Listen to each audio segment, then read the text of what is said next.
नमस्कार मित्रों, स्वागत है आपका हमारे चैनल में। आज आपके समक्ष सीता स्वयंवर की कथा आपके समक्ष प्रस्तुत कर रही हूँ।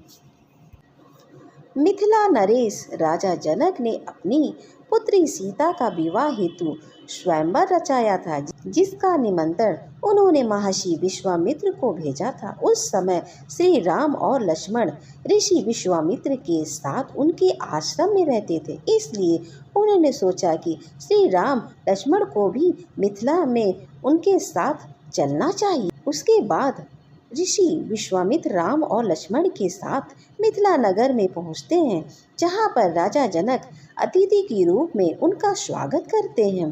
राजा जनक ऋषि विश्वामित्र को कहते हैं कि उन्हें अति प्रसन्नता हुई कि आप हमारे नगर में मेरी पुत्री सीता के विवाह में आशीर्वाद देने के लिए शामिल हुए। अगले दिन राजा जनक के महल में दरबार लगता है, जिसमें देवी सीता का स्वयंवर रचाया गया था। देवी सीता के स्वयंवर में एक से एक महामठ राजा और महाराज आए हुए थे। देवी सीता जैसी सुंदर नारी को पत्नी के रूप में पाने के लिए मनुष्य ही नहीं बल्कि देवता भी असुर मानव रूप धारण करके स्वयंवर में आए थे, तथा दरबार के मध्य में भगवान शिव का पिनक धनुष रखा होता। ऋषि विश्वामित्र के साथ श्री राम और लक्ष्मण भी स्वयंवर दरबार में पहुंचते हैं। सभी मेहमान राजाओं के आ जाने के बाद राजा जनक उन्हें संबोधित करते हुए कहते हैं।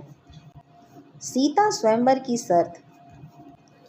राजा जनक सभी को शर्त बताते हुए कहते हैं, आप सभी राजाओं का मेरी पुत्री सीता स्वयंवर में स्वागत है। आज इस स्वयंवर को जीतने की शर्त यह है कि जो महारथी सामने रखे भगवान शिव के पिनक धनुष को उठाकर उस पर प्रत्यंचा चढ़ाएगा, उसी से मेरी पुत्री सीता का विवाह संपन्न होगा। अतः आप सभी से अनुरोध है कि एक एक करके आएं और भगवान शिव के इस धनुष को उठाकर और उस पर प्रत्यंचा चढ़ाकर अपने बल तथा शक्ति का परिचय दें।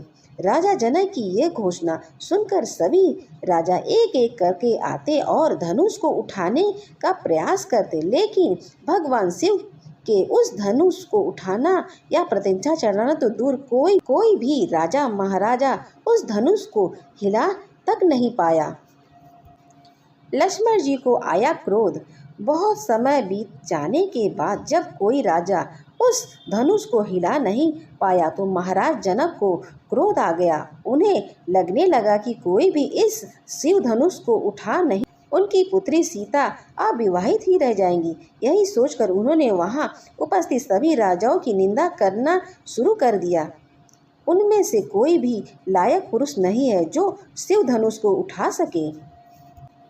राजा जनक की ऐसी अपमानजनक बातें सुनकर लक्ष्मण जी को क्रोध आया और वह इसे श्री राम तथा रघुकुल का अपमान समझते हुए लक्ष्मण जी राजा जनक को ललकारते हुए कहते हैं, वह उनके तथा श्री राम के सभा में होते हुए पूरी सभा को अयोग्य कैसे कह सकते हैं। तब ऋषि विश्वामित्र ने लक्ष्मण जी को शांत कराया और श्री राम को धनुष पर प्रत्यंचा चढ़ाने के लिए बोला।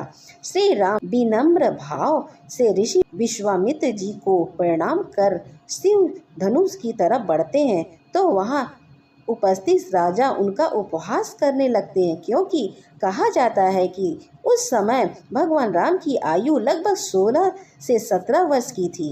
इसलिए वहां उपस्थित सभी राजा उन्हें लो अब चिड़िया पहाड़ उड़ने को चली है बोलकर उनका उपहास उड़ा रहे थे। श्री राम ने तोड़ा शिव धनुष, लेकिन भगवान विष्णु के अवतार श्री राम हर्ष भाव से शिव धनुष को प्रणाम करते हैं और केवल अपने एक ही हाथ से शिव धनुष को उठा लेते हैं, जिससे देखकर वहां उपस्थित सभी राजा हैरान रह जाते हैं। तभी श्री राम धनुष पर प्रत्यंचा चढ़ाकर उसकी डोरी को खींचते हैं।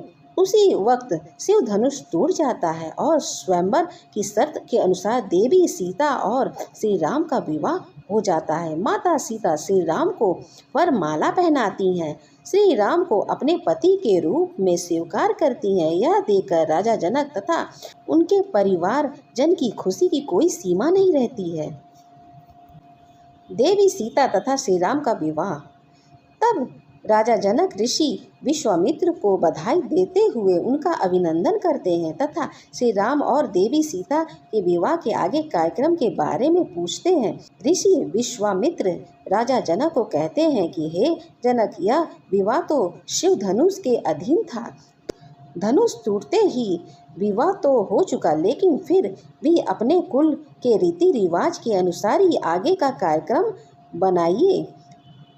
ऋषि विश्वामित्र के कहने पर जनकपुरी से राजा दशरथ के पास संदेश जाता है तथा उसके बाद दोनों परिवार द्वारा विचार कर राजा दशरथ के चारों पुत्रों का विवाह राजा जनक की चारों पुत्रियों से निश्चित कर दिया जाता है, जिससे श्री राम के साथ देवी सीता, भरत के साथ मांडवी, लक्ष्मण के साथ उर्मिला तथा शत्रुघ्न के साथ श्रुतिकृति का विवाह संपन्न किया जाता है। अगर मेरी वीडियो आपको अच्छी लगी तो हमारे चैनल को सब्सक्राइब करें।